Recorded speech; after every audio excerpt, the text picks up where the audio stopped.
Inter. Léa Salamé, Nicolas Demorand, le 7-10. Grand entretien sur le rapport publié aujourd'hui par la commission d'enquête sur les violences dans les établissements scolaires, consacré notamment à l'affaire Bettara. Nous recevons, Léa, les deux co-rapporteurs de cette commission. Violette Spilbout, bonjour. Vous êtes députée du Nord, parti Ensemble de la République, Ensemble pour la République. Et Paul Vannier, vous êtes député La France Insoumise du Val d'Oise. Vous avez donc travaillé ensemble pour cette commission d'enquête. Soyez les bienvenus sur Inter. Vous nous dévoilez donc en exclusivité le contenu de ce rapport. Un rapport dense, 330 pages, 50 recommandations pour prévenir et lutter contre les violences dans les écoles, collèges et lycées. Vous avez entendu plus de 130 personnes pendant près de 60 heures. L'audition la plus médiatique fut celle du Premier ministre François Bayrou. On va y venir. Avant d'entrer dans le détail de votre rapport, de votre travail, diriez-vous que les violences que vous avez rencontrées sont des violences systémiques ou des violences circonscrites à quelques établissements problématiques? Violette Spilbout. Bonjour. Ce qu'on a constaté avec les nombreux témoignages, plus de 200 témoignages qui nous sont arrivés depuis plusieurs mois pendant cette commission d'enquête, c'est que ces violences à l'école ont eu lieu dans toute la France, dans des centaines d'établissements, avec des milliers de victimes pendant des années. Donc oui, on peut dire que c'était systémique, qu'elles sont encore présentes aujourd'hui dans des établissements privés, publics. On a de nombreux cas qui nous sont soulevés avec des victimes qui ne se sentent pas entendues. Et donc, je crois que d'une affaire Bettara, qui a été le point de départ de cette commission d'enquête sur l'initiative de mon collègue co-rapporteur Paul Vannier, on a aujourd'hui un phénomène qui est non seulement dénoncé dans ce rapport de la commission d'enquête, mais auquel on essaye de trouver des protections pour l'avenir. Et c'est vraiment ça l'objet des travaux que nous avons menés. On va venir aux recommandations. Vous en avez 50. Donc, Paul Vannier, la présidente de la commission, écrit dans l'avant-propos du rapport, je cite, que cette commission d'enquête fut un travail de fond sur l'impensable. Des enfants, partout en France, livrés à des monstruosités, des violences sexuelles, des violences physiques aussi, parfois d'une violence inouïe, d'un sadisme absolu. Il est difficile de se préparer à entendre l'inentendable. C'est ça que vous avez ressenti pendant toutes ces semaines de travail et d'audition, c'est que vous étiez en train d'entendre l'inentendable. Oui, moi, beaucoup des témoignages que nous avons reçus, je ne pouvais pas les imaginer. Je pouvais imaginer la violence verbale, psychologique, la violence physique, la violence sexuelle, le viol, mais je ne pouvais pas imaginer des actes de torture, des enfants à qui on injecte des piqûres d'eau, des enfants qu'on prive de sommeil, des enfants qu'on prive de nourriture pour les punir dans des jeux sadiques infinis durant des années et ravageant des vies tout entières. Évidemment, moi, je sors humainement et comme député profondément marqué, bouleversé, changé par cette commission d'enquête. 4 mois de rencontres, 4 mois d'audition, de contact avec l'horreur, m'a percuté, et m'a percuté aussi du point de vue de mes positions, des solutions, des recommandations, et je crois que notre rapport appelle à des ruptures, à une révolution dans le contrôle, dans la prévention, et c'est le fruit de cet échange avec les victimes qui, je veux insister là-dessus, elles nous ont accompagnés du début à la fin, hier soir encore. Nous avons eu un échange avec elles pour leur dire vers quoi nous allions ce matin, et nous avons été en contact quasiment permanent avec ces victimes de toute la France. Y a-t-il eu une audition, un témoignage qui vous est particulièrement marqué ou éprouvé, Violette Spilbout? Je crois que beaucoup nous ont éprouvés parce qu'on a commencé, la première audition était à l'Assemblée nationale, celle des premiers collectifs de victimes, les 8 premiers, il y en a 80 aujourd'hui, donc on voit combien cette commission d'enquête a aussi permis que la parole se libère et que les actions s'organisent. Je crois que celle qui m'a le plus profondément choquée et émue, c'est le déjeuner, le moment de partage que nous avons eu avec les victimes du village d'enfants de Riaumont, à Liévin. J'avais déjà rencontré quelques victimes de Riaumont, entendu des témoignages, mais au moment de ce déjeuner, juste avant que nous allions entrer dans le village de Riaumont pour saisir des documents sur place, l'échange a été bouleversant parce que nous étions en proximité. C'était 4 hommes. L'un était venu avec sa fille. Ce monsieur, Bruno, il avait 60 ans, avec sa fille d'une vingtaine d'années. Et j'ai pu, je crois, mesurer à ce moment-là avec beaucoup de force comment une souffrance d'enfant qui parfois a été enfouie pendant des années et qui est révélée à 60-65 ans est encore une souffrance extrêmement violente et actuelle chez la victime, mais aussi chez les enfants, les petits-enfants parfois.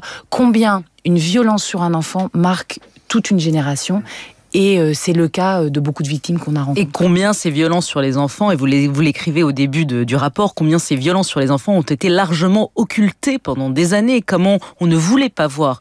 La violence sur les enfants est restée taboue pendant des années. C'est un sujet où on détourne les yeux parce que bon, voilà, c'est comme ça, il faut les éduquer à la dure, et c'était ça en fait qui nous faisait détourner les yeux. Le témoignage ou le moment qui vous a, vous, marqué, Paul Vannier? Moi, je dirais, j'ai participé à une réunion publique il y a quelques semaines dans un petit village d'Ille-et-Vilaine, à Bru, et il y avait une centaine de personnes devant moi sur des gradins, et pendant mon intervention, je vois une femme qui se met à pleurer. Et je suis marqué par ça, et tout d'un coup, son mari, qui est à côté d'elle, lève la main pour prendre la parole. Et c'est un ancien élève de Betaram.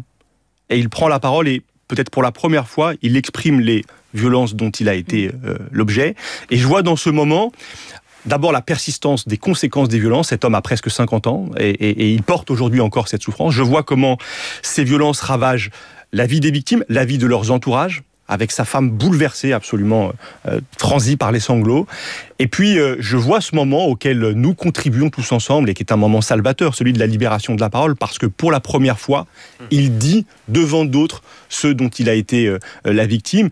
Et je crois que c'est ça aussi la force de cette commission d'enquête, c'est qu'à mesure que nous avons travaillé, nous avons déjà commencé à faire changer des choses, nous avons tout de suite été utiles. Et cette vague de libération de la parole, il faut continuer à l'encourager, appeler les victimes à parler, à aller en justice, à porter plainte, y compris si les faits sont prescrits, car y compris si les faits sont prescrits, nous avons l'engagement du garde des Sceaux sur ce point. Des enquêtes sont ouvertes et elles peuvent permettre d'identifier des agresseurs qui seraient toujours aujourd'hui en contact d'enfants. Une de vos recommandations, c'est pour certains faits très graves de lever la prescription, d'annuler la prescription. C'est non seulement une de nos recommandations, mais c'est un vœu extrêmement fort chez l'ensemble des victimes et c'est une revendication des associations de victimes, ils nous l'ont encore dit hier soir. C'est un sujet extrêmement complexe parce qu'aujourd'hui, les faits qui sont imprescriptibles dans la loi française, c'est les crimes contre l'humanité. Et puis ensuite, il y a des délais de prescription selon les délits commis sur mineurs.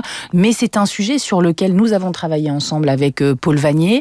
C'est un sujet aussi qui a déjà mobilisé des députés à l'Assemblée nationale et des sénateurs. Et donc, nous recommandons dans notre rapport de saisir... de revoir ces délais de prescription et de saisir l'Assemblée nationale pour y travailler en format transpartisan parce qu'il n'y a que dans ce format transpartisan où nous pourrons vraiment changer la loi. Alors entrons dans le cœur de l'affaire Betaram, cet établissement catholique des Pyrénées-Atlantiques que les victimes appellent le goulag des Pyrénées. Expression sinistre. À ce jour, environ 250 plaintes ont été déposées impliquant des prêtres, des surveillants, parfois des élèves, dont 90 pour des violences à caractère sexuel. Des plaintes portent sur des faits commis entre les années 50 et 2010. Question simple, comment Betaram a-t-il été possible? Qu'est-ce qui, à vos yeux, après ces mois d'enquête, explique ce demi-siècle de violences continues, systématiques, de violences physiques, verbales, sexuelles, inouïes sur les élèves au sein de cet établissement? Paul Vannier. D'abord des défaillances majeures et des défaillances de l'État, des défaillances de gendarmes qui pendant des années ont vu des élèves fuguer et qui pendant des années les ont ramenés à la porte de l'école sans jamais s'interroger sur la raison de ces fugues. Des défaillances majeures de la justice qui n'a pas fait le lien entre une série de plaintes déposées sur plusieurs décennies et qui pointaient un établissement qui dysfonctionnait gravement. Défaillance de l'éducation nationale.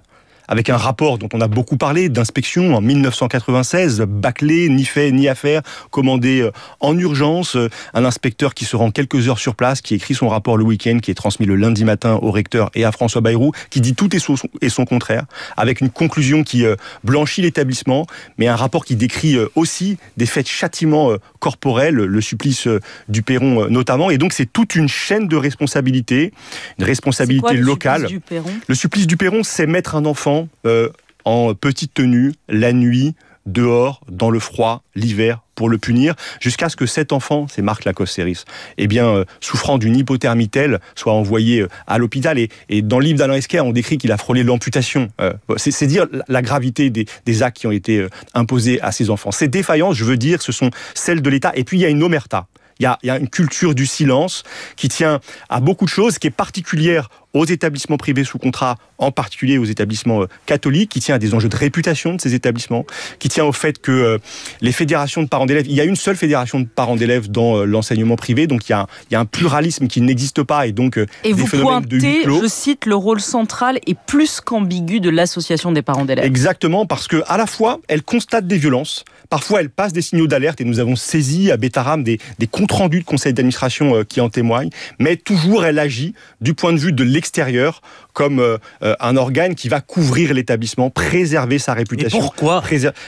C'est une excellente question, parce que peut-être que le choix des parents est un choix très, très ambigu, très paradoxal. Ce sont des parents qui choisissent ces établissements à la dure, parce qu'ils recherchent une éducation, voilà. Et en même temps, ce sont des parents, et ils découvrent, et on a des descriptions qui sont terribles, de lynchage d'élèves. Qui sont des descriptions que les parents d'élèves assument, et ils découvrent que leurs enfants sont mis en danger, et il y a cette tension permanente qui les accompagne. Vous écrivez noir sur blanc dans le rapport que la violence était pour partie au moins institutionnalisée et constituait un produit d'appel de Bétharram pour les parents. C'est-à-dire, je veux mettre mes enfants dans un établissement qui va redresser, qui va les faire filer droit. On a entendu des expressions, effectivement, reprises par les victimes, et ça explique aussi une partie du silence ou de la résignation de certaines victimes, dans le but de ne pas culpabiliser leurs parents, parce que finalement des parents qui imaginaient qu'il y avait quelques coups, qui parfois même quand l'enfant se plaignait en revenant le week-end à la maison, ils disaient écoute, si tu as des coups c'est que tu l'as mérité, et qui repartaient et qui remettaient leurs enfants à Bétharram le lundi, ces enfants se disaient que les parents ne voyaient pas ce qui se passait réellement et pourquoi ça allait plus loin dans un système organisé de domination de l'adulte ayant autorité. Dans le cas de Bétharram, c'était des prêtres pour la plupart, de domination, d'humiliation psychologique, parce que la violence sur l'enfant, ça peut être simplement une humiliation psychologique, de violence physique et aussi derrière cela de violence sexuelle. C'est ce que l'on a vu aussi, le même système au village d'enfants de Riaumont, dans le Nord, à Liévin, le même système quasiment militarisé d'autorité, de punition, de soumission, qui a finalement mis un couvercle sur des violences innommables qui sont allées dans le Nord jusqu'aux travaux forcés la nuit d'enfants. On l'a dit, point d'orgue de la commission d'enquête, l'audition du Premier ministre François Bayrou, élu de la région, 3 de ses enfants scolarisés à Bétharram, son épouse qui y a enseigné le catéchisme, sa fille a témoigné sur les violences qu'elle avait subies, une audition tendue, musclée, où François Bayrou a déclaré « Je n'ai évidemment jamais, au grand jamais, été informé de quoi que ce soit en matière de violence, a fortiori de violence sexuelle. » Et dans ce rapport... Alors pardon, ça c'est important, parce que ça c'est ce qu'il déclare le 11 février 2025 en réponse à la première question que je lui pose à l'Assemblée nationale. Oui. Le 14 mai, en audition, il reconnaît sous serment avoir été informé par la presse, dit-il, dès les années 1990, de ces faits de violence physique d'abord. C'est très très important, parce que c'est une des grandes questions. Qu'est-ce que savait François Bayrou ? Qu'a-t-il fait pour faire cesser ces violences ? Sur ce point, vous n'êtes pas tout à fait d'accord. C'est le seul endroit du rapport où il y a un paragraphe que vous signez, Paul Vannier, et que vous ne validez pas, Violette Spilbout. Mais tout de même, il est écrit que vous dénoncez, vous pointez un défaut d'action de François Bayrou contre ces violences, un défaut d'action parce qu'il avait les moyens d'engager, alors qu'il était informé quand il était ministre de l'Éducation, de ce qui s'est passé et de ce qui a perduré pendant des années. Mais le constat qu'on fait dans l'ensemble des travaux de cette commission d'enquête, où nous avons saisi des documents des archives nationales, des échanges entre les ministres, leurs cabinets, les rectorats dans les territoires, et des plaintes, des courriers de signalement ou de lanceurs d'alerte, des enseignantes, la plupart du temps très courageuses, qui se sont adressées directement à différents ministres au fur et à mesure des époques, c'est que oui, il y a eu une inaction de l'État, une sorte... D'abord parce que l'organisation du pouvoir fait que dans beaucoup de cabinets ministériels, il y a des signalements de victimes, et encore aujourd'hui, qui arrivent, qui s'adressent personnellement au ministre, et le ministre, dans la masse, n'a pas organisé, on l'a entendu dans l'audition avec Elisabeth Guigou, qui à l'époque était ministre de la Justice, n'a pas organisé un système qui permet, lorsqu'il y a quelque chose de très grave, de réagir dans le temps. Le changement de ministre également montre qu'il y a eu des campagnes de sensibilisation, même d'action, quand Ségolène Royal était ministre de l'Éducation, et puis quand elle n'est plus ministre et qu'elle passe à la famille, la campagne est terminée. On a vu des choses qui se sont enchaînées dans les différentes périodes et qui montrent que l'État, dans son entièreté, des années 50 à aujourd'hui, est co-responsable de cette inaction, et ça, c'est pour ça qu'on noir a sur blanc, le sujet de la reconnaissance des victimes. Et la défaillance claire de l'État, ça vous l'écrivez noir sur blanc, et vous dites les victimes doivent être dédommagées, elles doivent être reconnues en tant que victimes par l'État de façon collective et individuelle, et elles doivent pouvoir être indemnisées avec un fonds d'indemnisation et reconnues notamment pour la souffrance psychologique, psychiatrique parfois que cela engendre, avec un suivi des soins qui doit pouvoir être pris en charge. Cette défaillance de l'État, il faut l'expliquer, elle a une cause politique. Il y a pendant des décennies une accusation, un rayon paralysant, celui de la guerre scolaire, qui a été brandi en direction de toutes celles et tous ceux qui osaient ne serait-ce que questionner la place très particulière des établissements privés sous contrat dans notre pays. Et cette accusation, elle a conduit pendant des décennies des ministres, des tutelles politiques à s'auto-censurer, en tout cas à ne jamais se saisir de leurs prérogatives, parce que le code de l'éducation, la loi, prévoit le contrôle. La puissance publique avait peur. La puissance publique était terrorisée au point qu'il n'y a eu pendant 40 ans aucun contrôle dans ces établissements. Parce qu'aussi, un organe, le secrétariat général à l'enseignement vous parlez du secrétariat général de l'enseignement catholique qui était si puissant. Mais il l'est toujours. C'est le ministère bis de l'Éducation nationale. Nous documentons dans ce rapport la fréquence à laquelle il est reçu dans la coulisse, en toute opacité au ministère, pour discuter de tant et tant de choses. Et nous avons un courrier de novembre 2024, très récent donc, dans lequel le secrétaire général à l'enseignement catholique se bat de toutes ses forces contre le contrôle. Vous avez contre le renforcement de ce contrôle. C'est le ministère bis. C'est important juste sur ce point. Mais c'est important de dire ça. On visite au micro des fiches du contrôle portant sur les internats en novembre 2024. C'est le ministère bis. Il est d'ailleurs décrit dans certaines notes de cabinet de ministres que nous avons saisies comme un lobby. Et ce lobby agit dans la coulisse depuis 40 ans. Vous employez les mêmes mots dans notre rapport. De Paul Vannier. On n'a pas utilisé ce mot de ministère bis dans le rapport. En revanche, oui, constater que le secrétariat général à l'enseignement catholique, dans ce courrier du 24 novembre, est en rapport de force avec le ministère de l'Éducation pour dire comment il veut ou il ne veut pas que les établissements privés sous contrat catholiques soient inspectés, c'est une réalité, c'est un fait. Mais je tiens à dire aussi qu'au long de cette commission d'enquête, on a vu beaucoup de choses déjà changer. On a bougé les lignes, on a dérangé. Et c'est dérangé positivement, puisque le secrétariat général à l'enseignement catholique, depuis 4 mois, a déjà pris un certain nombre de mesures, annoncé des mesures. L'enseignement à la vie sexuelle et affective déployé dans tous les établissements à la rentrée 2025, le lancement d'une campagne Stop Violence au-delà déjà du plan de protection des élèves qui existait. Très récemment, le contrôle interne de tous les internats de l'enseignement catholique privé. Donc tout ça, ça va dans le bon sens. Ça montre aussi qu'on est à un moment charnière, je crois, à travers les mots vrais et les faits et les documents que nous produisons dans cette commission d'enquête, dans ce rapport. On est à un moment où nous pourrons, je pense, changer les choses à travers la loi, à travers une évolution d'un certain nombre de règlements et décrets pour que ce type d'action ne puisse pas perdurer. Vous allez continuer votre travail et ce rapport doit aboutir, vous le dites, à une proposition de loi ou à un projet de loi qui viendra reprendre un certain nombre de vos recommandations et qui sera commun, transpartisan. Sur les défaillances, sur les contrôles. Les contrôles, le plus important, ce sont les contrôles, à vous lire, sur tout ce que vous mettez en place et qu'on peut lire. Et j'encourage tout le monde, maintenant qu'il est officiellement dévoilé, à lire votre rapport. Passionnant. Merci à tous les deux. Violette Spielbout, députée du Nord, partie Ensemble pour la République. Paul Vannier, député La France Insoumise du Val d'Oise. Merci d'avoir été au micro d'Inter. Il est 8h46.